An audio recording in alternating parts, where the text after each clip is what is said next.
Hello friends, കൊടൈക്കനാലിലേക്കുള്ള ഒരു budget family trip എങ്ങനെ നമുക്ക് പോകാം എന്നുള്ള വീഡിയോയുടെ സീരീസിലേക്ക് ഏവർക്കും സ്വാഗതം. ഡേ 1 കാഴ്ചകളിലേക്ക് നമുക്ക് പോകാം. എത്രയും പെട്ടെന്ന് തന്നെ സ്നാപ്ഷോട്ടായ കാഴ്ചകളിലേക്ക് നമുക്ക് നേരിട്ട് ചെന്നാലോ. ബാക്കിൽ കണ്ട സംഭവം കണ്ടോ? ഡ്രാക്കുള കോട്ട പോലത്തെ സാധനം അടിപൊളിയാണ്. അങ്ങനത്തെ ഒരുപാട് അത്യപൂർവമായിട്ട് കാഴ്ചകൾ നിങ്ങൾക്ക് വേണ്ടി കാത്തിരിക്കുകയാണ്. So Abhilash M travel food ഹെറിറ്റേജിൻ്റെ കൊടൈക്കനാൽ ഫാമിലി ബഡ്ജറ്റ് ട്രിപ്പിലേക്ക് ഏവർക്കും സ്വാഗതം. അപ്പോൾ നമ്മളങ്ങനെ ബസ്സിലാണ് ഫാമിലി ട്രിപ്പായിട്ട് നമ്മൾ ബഡ്ജറ്റ് ട്രിപ്പ് പ്ലാൻ ചെയ്തിട്ടുള്ളത്. നമ്മൾ മങ്കര, ഞങ്ങളുടെ സ്ഥലമായിട്ടുള്ള മങ്കരയിൽ നിന്ന് നമ്മൾ KSRTC ബസ് സ്റ്റാൻഡ് രാവിലെ 6 മണിക്ക് കയറി നമ്മൾ പാലക്കാട് ലക്ഷ്യമാക്കി സഞ്ചരിച്ചുകൊണ്ടിരിക്കുകയാണ്. 3 പേർക്കും കൂടെ 84 രൂപ. ഈ ബഡ്ജറ്റ് കൂടെ നമ്മൾ നോക്കണം. അങ്ങനെ നമ്മൾ എത്രയും പെട്ടെന്ന് പാലക്കാട് KSRTC ബസ് സ്റ്റാൻഡിൽ എത്തി. അവിടെ നിന്ന് ഒരു ഹോട്ടലിൽ നിന്ന് നമ്മൾ ലൈറ്റായിട്ട് ബ്രേക്ക്ഫാസ്റ്റ് ഒക്കെ കഴിച്ചു. ഇനിയിപ്പോൾ ഇവിടെ നിന്ന് അങ്ങോട്ട് ലോങ് യാത്രകളാണല്ലോ, നമുക്ക് റിസ്ക് എടുക്കാൻ വയ്യ. അപ്പോൾ രാവിലെ ഏകദേശം ഒരു 6:30 മണി ആവാറാകുമ്പോഴേക്കും അവിടെ എത്തി. നമുക്ക് ഉടനെ തന്നെ പൊള്ളാച്ചി ബസ് നമുക്കിവിടെ കിട്ടി. നമ്മൾ ഏകദേശം ഒരു 6:45 കഴിഞ്ഞതും നമുക്ക് പൊള്ളാച്ചിയിലേക്ക് ബസ് കിട്ടി. പൊള്ളാച്ചിയിലേക്ക് 162 രൂപ 3 പേർക്കും കൂടി ചേർന്ന് പൊള്ളാച്ചി സൂപ്പർ അഡ്മിൽ എത്തിക്കൊണ്ടിരിക്കുകയാണ്.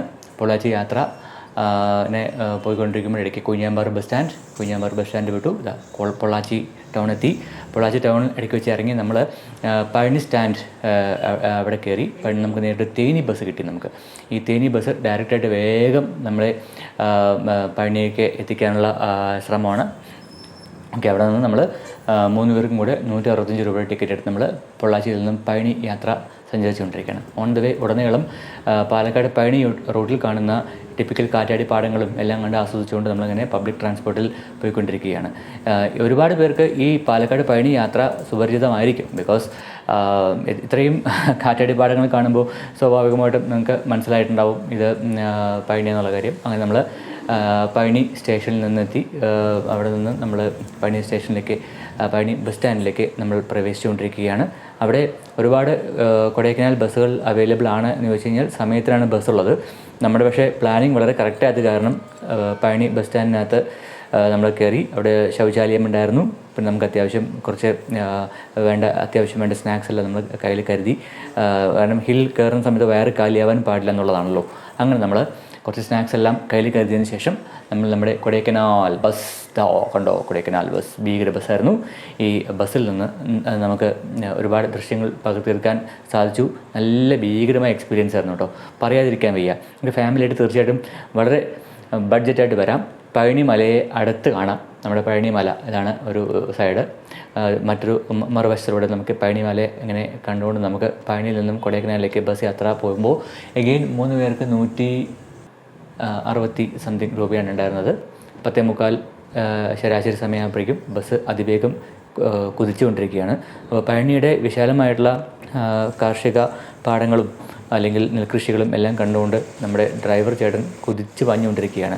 അപ്പോൾ ഇടയ്ക്ക് വെച്ചിട്ട് എനിക്ക് ബസ്സിൻ്റെ ഫ്രണ്ടിൽ വന്ന് കയറിയിരിക്കാനുള്ളൊരു അവസരം കിട്ടി. ഫ്രണ്ടിൽ മീൻസ് ഡ്രൈവർ തൊട്ട് പുറകെ. അപ്പോൾ നമുക്കിങ്ങനെ ഈ ഒരുപാട് നല്ല ഫ്രെയിംസ് നമുക്ക് പിടിച്ചെടുക്കണമെങ്കിൽ അങ്ങനെയാണല്ലോ അതിൻ്റെ രീതി എന്ന് പറയുന്നത്. അങ്ങനെ ബസ് മന്ദം വിട്ട് welcome to queen of hills Kodaikanal എന്നുള്ളൊരു ബോർഡ്, തൊട്ടടുത്തൊരു അമ്പലം. ഈ അമ്പലത്തിൽ നിന്ന് അവിടെ ഒരു പൂജാരി വന്ന് കുറച്ച് എന്താ പറയുക കർപ്പൂരവും എല്ലാ കാര്യങ്ങളും വന്ന് നമ്മൾ പ്രാർത്ഥിച്ച് നമുക്കൊരു യാത്രയ്ക്ക് മംഗളം നേർന്നുകൊണ്ട് അദ്ദേഹം അവിടെ ചെന്നു. നേർച്ച ഇടാനുള്ള ആൾക്കാർക്ക് നേർച്ച പൈസ അവിടെ ഇടാം.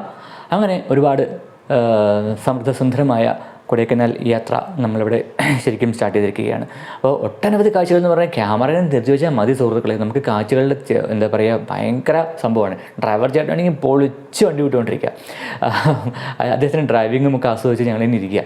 അപ്പോൾ ഈ ഒരു ഫ്രണ്ട് സീറ്റിൽ ഇരുന്നിട്ടുള്ള എക്സ്പീരിയൻസ് നിങ്ങൾക്ക് ശരിക്കും അനുഭവിക്കാൻ പറ്റിയ ബെസ്റ്റായിരിക്കും. താഴെ പഴനി ഹിൽസ് കാണാൻ സാധിക്കും. ഇനി ഇവിടുന്ന് അങ്ങോട്ട് നമ്മളിങ്ങനെ കയറി കൊണ്ടേയിരിക്കുകയാണ്. കൊടൈക്കനാലിനെ കുറിച്ച് ഒരുപാട് വിശേഷങ്ങൾ എനിക്ക് നിങ്ങളോട് പങ്കുവയ്ക്കാനുണ്ട്. പക്ഷേ ഒരുപാട് ചരിത്രവും ഒരുപാട് കാര്യങ്ങളും ഒന്ന് ഞാൻ പറഞ്ഞ് ഞങ്ങളെ ബോറടിപ്പിക്കാൻ ആഗ്രഹിക്കുന്നില്ല. ഈ കാഴ്ചകൾ കാണുക. ഇങ്ങനെ പബ്ലിക് ട്രാൻസ്പോർട്ടിൽ വളരെ ബഡ്ജറ്റായിട്ട് ഏകദേശം ഒരു 7,000-8,000 രൂപയിൽ 3 പേർക്ക് 3 ദിവസം യാത്ര ചെയ്ത് വരാൻ പറ്റിയ ഒരു പാക്കേജാണ് നമുക്കിവിടെ. അപ്പോൾ ഇടയ്ക്ക് വെച്ച് ഇവിടെ ഒരു സ്റ്റോപ്പിൽ വണ്ടി നിർത്തി നമുക്കിവിടെ ചായ,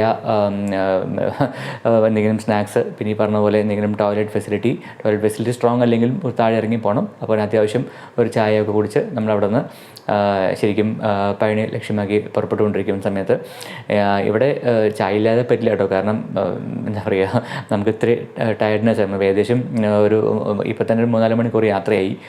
നമ്മളവിടെ നിന്ന് മെല്ലെ പ്രകൃതിയുടെ ഓരോ സൗന്ദര്യങ്ങൾ നമ്മൾ ക്യാപ്ചർ ചെയ്ത് തുടങ്ങി. കണ്ടോ, ഈ ഒരു ഫ്രെയിമിൽ ചായ കാണുമ്പോൾ എങ്ങനെ തോന്നുന്നു എന്നുള്ള കാര്യങ്ങൾ കമൻറ്റ് ചെയ്യണം. അപ്പോൾ അങ്ങനെ നമ്മൾ കുറച്ച് സ്നാക്സും കാര്യങ്ങളെല്ലാം വാങ്ങിച്ചതിന് ശേഷം നമ്മൾ പഴനിയിൽ നിന്നും പഴനിയുടെ റൂട്ടിൽ നിന്ന് നമ്മൾ തിരിച്ചങ്ങോട്ട് നമ്മൾ കൊടൈക്കനാൽ പോയിക്കൊണ്ടിരിക്കുകയാണ്. ഡ്രൈവർ ചേട്ടൻ അസാധ്യ ഡ്രൈവിംഗ് ആണ്. ഡ്രൈവിങ്ങിന് സ്കിൽസ് അദ്ദേഹം ഒരു കോമഡി ഉണ്ടായി. ഞാൻ കുറേ നേരം ഫ്രണ്ടിൽ നിന്ന് വീഡിയോ എടുക്കുന്ന സമയത്ത് പുള്ളിക്കാരൻ പറഞ്ഞു, ഞാൻ ഡ്രൈവ് ചെയ്യുന്ന വീഡിയോസിൻ്റെ സംഭവം സ്പെഷ്യലായിട്ട് എനിക്ക് എടുത്തു തരണം എന്ന് പറഞ്ഞ് പുള്ളിക്കാരൻ പറഞ്ഞു. അപ്പോൾ ഞാൻ അദ്ദേഹത്തിന് കുറച്ച് വീഡിയോസ് എടുത്ത് എഡിറ്റ് ചെയ്ത് പുള്ളിക്കാരൻ്റെ ഫോണിലോട്ട് ഞാൻ വാട്സാപ്പ് അയച്ചു കൊടുത്തിരുന്നു. അത് പുള്ളിക്കാരൻ ഭയങ്കര ഹാപ്പി ആയിരുന്നു. കാരണം എനിക്ക് തോന്നുന്നില്ല അദ്ദേഹത്തിന് ഇങ്ങനെ ഒരു വീഡിയോ ആരെങ്കിലും എടുത്തു കൊടുത്ത് കാണുന്നുള്ള കാര്യം. പക്ഷേ അദ്ദേഹം നല്ലൊരു എക്സ്പേർട്ട് ഡ്രൈവറായിരുന്നു. വളരെ സസൂക്ഷ്മം സശ്രദ്ധം നമ്മളെ കൊടൈക്കനാൽ എത്തിച്ചു എന്ന് വേണം നമുക്ക് പറയാൻ. കൊടൈക്കനാലിനെ കുറിച്ച് പറയുകയാണെങ്കിൽ ഇന്ത്യയിലെ തമിഴ്നാട് സംസ്ഥാനത്തെ ദിണ്ടിഗൽ ജില്ലയിലെ ഒരു മുനിസിപ്പാലിറ്റിയും ഹിൽ സ്റ്റേഷനുമാണ് കൊടൈക്കനാൽ. പശ്ചിമഘട്ടത്തിലെ പളനി കുന്നുകളിൽ 2225 മീറ്റർ അഥവാ 7300 അടി ഉയരത്തിലാണ് ഇത് സ്ഥിതി ചെയ്യുന്നത്. സമതലങ്ങളിലെ വേനൽക്കാലത്ത് ഉയർന്ന താപനിലയിൽ നിന്നും ഉഷ്ണമേഖലാ രോഗങ്ങളിൽ നിന്നും ഒരു അഭയസ്ഥാനമായി 1845 കൊടൈക്കനാൽ സ്ഥാപിതമായി എന്നാണ് ചരിത്രം. ഇത് ഒരു ജനപ്രിയ വിനോദസഞ്ചാര കേന്ദ്രമാണ്. കൂടാതെ ഹിൽ സ്റ്റേഷനുകളുടെ രാജകുമാരി അഥവാ പ്രിൻസസ് ഓഫ് ഹിൽസ് എന്നും ഇതിനെ വിളിക്കുന്നു. കാരണം പ്രാദേശിക സമ്പദ് വ്യവസ്ഥയുടെ ഭൂരിഭാഗവും ടൂറിസത്തിന് സേവനം നൽകുന്ന ഹോസ്പിറ്റാലിറ്റി വ്യവസായത്തെ അടിസ്ഥാനമാക്കിയുള്ളതാണ് കൊടൈക്കനാൽ എന്നുള്ള ഒരു ഹിൽ സ്റ്റേഷൻ. 2011 സെൻസസ് പ്രകാരം നഗരത്തിലെ ജനസംഖ്യ 36,501 അങ്ങനെ നമ്മൾ അതിവേഗം ബഹുദൂരം പോയിക്കൊണ്ടിരിക്കുമ്പോൾ ഫ്രണ്ടിൽ കാണുന്നതാണ് സിൽവർ കാസ്കേഡ് എന്നുള്ള വെള്ളച്ചാട്ടം. ഇതാണ് കൊടൈക്കനാലിലെ first point, must watch point. നമുക്ക് പബ്ലിക് ട്രാൻസ്പോർട്ട് ആയത് കാരണം അവിടെ സ്റ്റോപ്പ് ഉണ്ടായിരുന്നില്ല. നമുക്ക് നിങ്ങളുടെ സ്വന്തം വണ്ടിയിൽ വരുന്ന ആൾക്കാർക്ക് അവിടെ ഇറങ്ങി ആ കാഴ്ചകൾ പകർത്താം. അങ്ങനെ ഇടയ്ക്ക് വെച്ച് കുറച്ച് ദൂരം പോയ സമയത്ത് കുറച്ച് ജനവാസ മേഖലകൾ നമ്മൾ കണ്ടു. ആ ജനവാസ മേഖലകളിലൂടെ നമ്മളിങ്ങനെ മന്ദം സഞ്ചാരം തുടർന്നുകൊണ്ടിരിക്കുകയാണ്. അപ്പോൾ ഭീകരത എന്ന് പറഞ്ഞു കഴിഞ്ഞാൽ ഭീകരതയൊന്നുമില്ല. പക്ഷേ ബസ്സിന് ഫ്രണ്ടിലിരിക്കുമ്പോൾ ഈ ലെഫ്റ്റ് സൈഡിലിരിക്കുമ്പോൾ ചില സമയത്ത് ടേണിംഗ് പോയിൻ്റെല്ലാം വരുമ്പോഴേ എന്താ പറയുക, ഹെയർ പിൻസ് എല്ലാം വരുമ്പോൾ നമുക്ക് ചെറിയൊരു ഭയം വരും. മൊത്തമായിട്ട് 14 ഹെയർ പിൻ പോയിൻറ്റ്സ് ആണ് എൻ്റെ ശ്രദ്ധയിൽപ്പെട്ടത്. അതിൽ നിന്നും ഓരോരോ ഹെയർ പിൻ പോയിൻറ്റ്സും കയറി ഞാൻ 2 ഹെയർ പിൻ വളവുകൾ ഡ്രൈവർ വിദഗ്ധമായിട്ട് തിരിച്ച് കയറ്റി ഞാൻ കാണിച്ചു തന്നായിരുന്നു. അങ്ങനെ ഹെയർ പിൻ ബെൻഡുകളെല്ലാം കയറി നമ്മൾ ഏകദേശം ജനവാസ മേഖലകൾ ഇങ്ങനെ എത്തിക്കൊണ്ടിരിക്കുകയാണ്. കൊടൈക്കനാൽ നഗരം എന്നുള്ള ഈ ഒരു കാഴ്ച നിങ്ങൾക്ക് അതിമനോഹരമായിട്ടുള്ള ഒരു അനുഭവം വയ്ക്കാൻ വേണ്ടിയിട്ടുള്ള ഒരു ഉപകാരപ്രദമായ രീതിയിലാണ് ഞാൻ ക്യാമറ ഇവിടെ ഫ്രണ്ടിൽ മൗണ്ട് ചെയ്തിട്ട് ഞാൻ വെച്ചിരിക്കുന്നത്. ഇനി കൊടൈക്കനാൽ എന്നുള്ള വാക്ക് എങ്ങനെ ഉണ്ടായി എന്ന് നമുക്ക് നോക്കാം. ഈ 2 വാക്ക് തമിഴ് ഭാഷയുടെ 2 പദങ്ങളുടെ സംയോജനമാണ്. ദാനം എന്നർത്ഥം വരുന്ന കോടൈ, വനം എന്നർത്ഥം വരുന്ന കനൽ, കാടിൻ്റെ ദാനം എന്നർത്ഥം വരുന്ന 2 തമിഴ് പദങ്ങൾ ചേർന്നിട്ടാണ് കൊടൈക്കനാൽ എന്നുള്ള പേര് ഇവിടെ വന്നിരിക്കുന്നതാണ് ചരിത്രം പറയുന്നത്. നമ്മളങ്ങനെ കൊടൈക്കനാൽ നഗരത്തിലേക്ക് എത്തിയിരിക്കുകയാണ്. കൊടൈക്കനാൽ ബസ് സ്റ്റാൻഡ് ഇങ്ങനെ ഉണ്ടാവും. നല്ല മനോഹരമാണ്. നല്ല തണുത്ത ഒരു കാലാവസ്ഥയാണ്. പുറത്ത് നല്ല ചൂടാണെങ്കിലും ഈ സ്റ്റാൻഡ് കൊടൈക്കനാലിലേക്ക് എത്തുമ്പോൾ ഭയങ്കര സുഖകരമായിട്ടുള്ള കാലാവസ്ഥയാണ്. നമ്മൾ പ്രോപ്പർട്ടി എന്ന് പറയുന്നത് 7 റോഡ്സ് റിസോർട്ട് എന്നുള്ളതാണ്. നമുക്കത് ഓൺലൈൻ വഴി ബുക്ക് ചെയ്തതാണ്. നല്ല ഓഫറിൽ കിട്ടി. ഇത് 3 പേർക്കും കൂടി ചേർന്ന് 2600 സംതിങ് രൂപയാണ് ആയുള്ളൂ. നല്ല രസകരമായിട്ടുള്ള ആംബിയൻസ് ആണ്. നമ്മൾ ആദ്യം കയറി വന്ന സമയത്ത് അവിടെ ഫുൾ കൺസ്ട്രക്ഷൻസ് വർക്കൊക്കെ നടക്കുന്നത് കണ്ടു. നമ്മളങ്ങനെ നേരെ ലഗേജ് ലാൻഡ് ചെയ്തിട്ട് ബാക്കിയുള്ള പരിപാടിക്ക് പോകാമെന്ന് പറഞ്ഞിട്ട് നമ്മൾ സ്ട്രൈറ്റ് അവേ നമ്മുടെ റൂമിലേക്ക് നമ്മൾ ചെക്ക് ഇൻ ചെയ്ത് കയറാൻ തീരുമാനിച്ചു. ബാക്കി പ്രോപ്പർട്ടിയുടെ വിശേഷങ്ങൾ പിന്നീട് ഞാൻ പറഞ്ഞുതരാം. പിന്നീടുള്ള കാഴ്ചകൾ ഞാൻ കാണിച്ചു തരാം. ഞാൻ ജസ്റ്റ് റൂമിൽ ചെക്ക് ഇൻ ചെയ്തു. ഇനി ഇവിടുന്ന് ഫ്രഷ് ആയിട്ട് വേണം ഇനി ഭക്ഷണം കഴിക്കണം. മറ്റുള്ള ഒരുപാട് കാര്യങ്ങൾ നമുക്ക് പോകണം. അത്യാവശ്യം മോശമില്ലാത്ത ടോയ്ലറ്റ്, മോശമില്ലാത്ത റൂം, ബഡ്ജറ്റ് ഫ്രണ്ട്ലിയാണ്. ഹീറ്ററും ഗീസറൊക്കെ ഉണ്ട്. നമുക്ക് നിർത്തില്ലല്ലോ, എല്ലാം വേണമല്ലോ.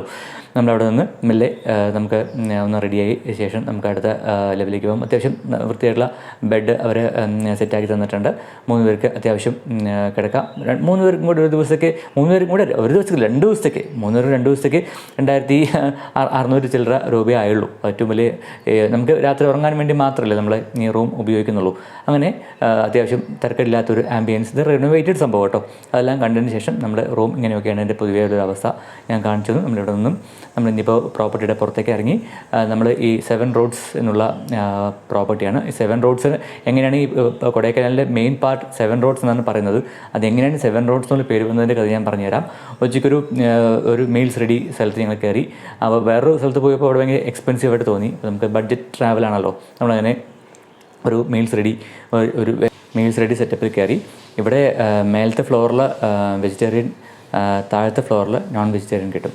അപ്പോൾ നമ്മൾ തന്നെ ഷെയർ ചെയ്ത് അത്യാവശ്യം ബഡ്ജറ്റ് ഫ്രണ്ട്ലി ആയിട്ടുള്ളൊരു മെനു നമ്മൾ സെലക്ട് ചെയ്തു. അത്യാവശ്യം നമുക്ക് നല്ലൊരു ഞങ്ങൾ മീൽസാണ് കഴിച്ച്, ശ്രീകുട്ടൻ നൂഡിൽസോ അങ്ങനെ കഴിച്ചു. അതിനുശേഷം നമ്മൾ അവിടെ നിന്ന് പുറപ്പെട്ടു. നമ്മൾ കൊടൈക്കനാൽ സിറ്റിയിലൂടെ നമ്മൾ യാത്ര ചെയ്തുകൊണ്ടിരിക്കുകയാണ്. ഈ കൊടൈക്കനാൽ സിറ്റി എന്ന് പറയുന്നതിന് മെയിൻ സംഭവമാണ് 7 റോഡ്സ് എന്ന് പറയുന്നത്. ഈ 7 റോഡ്സ് പറയുന്നത് ചരിത്രപ്രകാരം ഈ പണ്ട് ഇംഗ്ലീഷുകാർ ഇവിടെ സ്ഥലം തേടി വന്ന സമയത്ത് 7 ഇംഗ്ലീഷുകാർ 7 റൂട്ട് കൂടെ കയറി ഒരേ പോയിന്റിലെത്തി. നീ എവിടെ നിന്ന് പരസ്പരം ചോദിച്ച സമയത്ത് 7 പേരും 7 റൂട്ടിൽ കയറി ഈ സെയിം പോയിന്റിൽ എത്തിയിരിക്കുന്നത്. അപ്പോൾ 7 റോഡിൽ വന്ന് ഈ പോയിന്റിൽ മീറ്റ് ചെയ്യുന്നതാണ് 7 റോഡ്സ് എന്ന് പറയുന്ന കൊടൈക്കനാലിൻ്റെ ഈ മെയിൻ ജംഗ്ഷൻ. അത് അധികം പേർക്ക് അറിയില്ല എന്നുള്ളതാണ് എനിക്ക് തോന്നുന്നത്. നമ്മുടെ ഗൈഡ് പറഞ്ഞൊരു കാര്യമായിരുന്നു. നമ്മളങ്ങനെ ഭക്ഷണം കഴിച്ചു വന്നതിന് ശേഷം നമ്മൾ എഗെയിൻ നമ്മൾ റൂമിലേക്ക് പോയി ഒന്ന് റെസ്റ്റ് എടുത്തതിന് ശേഷം അടുത്ത കാഴ്ചകളിലേക്ക് പോകാമെന്ന് വിചാരിച്ചു. അപ്പോൾ നമ്മുടെ റൂം എന്ന് പറയുന്നത് ഏകദേശം കൊടൈക്കനാൽ സിറ്റിയുടെ 7 റോഡ് ജംഗ്ഷനിൽ തന്നെ ഹൃദയഭാഗത്ത് തന്നെയാണ് നമ്മുടെ പ്രോപ്പർട്ടി. ഈ ആവിൻ ജംഗ്ഷൻ ആണ് നമ്മുടെ ഇതിൻ്റെ ഒരു ലാൻഡ്മാർക്ക് എന്ന് പറയുന്നത്. കുറേ റിനോവേറ്റഡ് ബിൽഡിങ്സ് കാണാം. ഒട്ടനവധി എന്താ പറയുക, പുതുക്കിയതും അല്ലെങ്കിൽ പുതുക്കിക്കൊണ്ടിരിക്കുന്നതും പഴമ നിലനിർത്തതുമായുള്ള ബിൽഡിങ്സ് നമുക്കിവിടെ കാണാം. നമ്മുടെ പ്രോപ്പർട്ടി തന്നെ ഫ്രണ്ട് ഭാഗം ഇവിടെ റിനോവേഷൻ നടത്തിക്കൊണ്ടിരിക്കുകയാണ്. ഇതൊരു ട്രഡീഷണൽ ഭാഗമാണ്. ബ്രിട്ടീഷുകാരുണ്ടാക്കിയിട്ടുള്ള ഒരു കാലഘട്ടത്തിൽ ബിൽഡിംഗ് ആയിരിക്കും, എല്ലാം കരിങ്കല്ലും കൊണ്ടാണ് നിർമ്മിച്ചിരിക്കുന്നത്. കാരണം ഇങ്ങനെ ഹിൽ സ്റ്റേഷൻ നമുക്ക് മനോഹരമായി സമ്മാനിച്ചിട്ടുള്ള ഇംഗ്ലീഷുകാർക്ക് നമുക്ക് ചെറിയൊരു ആദര സൂചകമായിട്ട് ഒരു സംഭവമൊക്കെ നമുക്ക് തോന്നും. ഓക്കെ, ഇത് പ്രോപ്പർട്ടിയുടെ ചുറ്റും നമ്മൾ ഒന്ന് ഭക്ഷണം കഴിച്ച ശേഷം തിരിച്ചു വന്നു. നമ്മൾ അങ്ങനെ ഇപ്പോൾ നിങ്ങൾക്ക് ജസ്റ്റ് ഒരു ഓവർവ്യൂ ആണ്, ഒരു ബഡ്ജറ്റ് ട്രിപ്പ് എങ്ങനെയാണ്, അപ്പോൾ പ്രോപ്പർട്ടി എങ്ങനെയാണ്, ഞങ്ങൾ വന്നത് എങ്ങനെയൊക്കെയായിരുന്നു എന്നുള്ള കാര്യങ്ങളൊക്കെയാണ് നമ്മൾ കാണിച്ചുകൊണ്ടിരിക്കുന്നത്. ഇതിൻ്റെ ഈ പഴയ ഓൾഡ് ബ്ലോക്കിൻ്റെ റിനോവേറ്റഡ് ബ്ലോക്കിൻ്റെ റൂം നമ്പർ 304 നമ്മൾ പ്രവേശിച്ചു. നമ്മുടെ ക്ഷീണമൊക്കെ ഒന്ന് ഇറക്കി വെച്ചതിന് ശേഷം നമ്മൾ വൈകിട്ട് മനോഹരമായി നമ്മൾ ഇവിടെ എക്സ്പ്ലോറേഷന് വേണ്ടി ഇറങ്ങിയിരിക്കുകയാണ്. ഒരു 3:30 മണിക്ക് ശേഷം നമ്മൾ നേരെ ഫസ്റ്റ് ഓഫ് ഓൾ പോയിരിക്കുന്നത്, നമുക്ക് ഈ ഒരു 3 ഡേയ്സ് ട്രിപ്പ് വരികയാണെങ്കിൽ ആദ്യം നമ്മൾ കൊടൈക്കനാൽ സിറ്റിക്ക് അടുത്തുള്ള 2 പോയിൻറ്റ്സാണ് കാണേണ്ടത്. ഒന്ന് ബ്രയൻ പാർക്കും ഒന്ന് ലേക്കും. ഓക്കെ, ഞാൻ ഇന്നത്തെ ഈ എപ്പിസോഡിൽ ഞാൻ നിങ്ങൾക്ക് ബ്രയൻ പാർക്കിൻ്റെ കാഴ്ചകളെക്കുറിച്ച് കാണിച്ചു തരാമെന്നാണ് പ്രതീക്ഷിക്കുന്നത്. അപ്പോൾ ഓൺ ദ വേ പോകുമ്പോൾ നമ്മൾ ലേക്കിൻ്റെ സൈഡിൽ കൂടെ തന്നെ പോകുന്നത്. ഇവിടെ ഒരുപാട് രീതിയിലുള്ള ഷോപ്പിംഗ് ഏരിയാസും ഷോപ്പിംഗ് കോംപ്ലക്സ് എല്ലാം കാണാം. കൊടൈക്കനാൽ ക്ലബ്ബ് കാണാം. അങ്ങനെ ഒട്ടനവധി നല്ല രസകരമായിട്ടുള്ള കാഴ്ചകൾ നമുക്കിവിടെ കാണാൻ സാധിക്കും. ഷോപ്പിംഗ് താല്പര്യമുള്ള ആൾക്കാർക്ക് ഇവിടെ ഷോപ്പിംഗ് ഡ്രസ്സാണെങ്കിലും ഫുഡാണെങ്കിലും ചോക്ലേറ്റ്സ് ആണെങ്കിലും എല്ലാം നമുക്ക് ഇവിടെ നിന്ന് വാങ്ങിച്ച് നമുക്ക് യാത്ര ചെയ്യാൻ സാധിക്കും. ഇവിടെ കണ്ടോ ബ്രയൻ പാർക്ക് എന്നിവിടെ നമുക്ക് കാണാൻ സാധിക്കും. വെൽക്കംസ് യു എന്ന് കാണാം. അതെല്ലാം ഈ കാണുന്നത് ഈ ലേക്കിനോട് ചേർന്ന് തന്നെയാണ്. അപ്പോൾ ലേക്കിൻ്റെ വീഡിയോ ഞാൻ കാണിക്കുന്നില്ല. ലേക്കിൻ്റെ വീഡിയോയും നൈറ്റ് ലൈഫും ഒക്കെ ഞാൻ മറ്റൊരു വീഡിയോയിൽ കാണിക്കാനാണ് വിചാരിക്കുന്നത്. അപ്പോൾ ഫസ്റ്റ് ഡേ വരുമ്പോൾ നിങ്ങൾക്ക് കാണാൻ പറ്റിയിട്ടുള്ള 2 ഉച്ചയ്ക്കൊക്കെ എത്തുകയാണെങ്കിൽ നമുക്ക് ഈ ലേക്കും നമുക്ക് കാണാൻ സാധിക്കും. ഒപ്പം തന്നെ ഈ ബ്രയൻ പാർക്ക് നമുക്ക് കാണാൻ സാധിക്കും.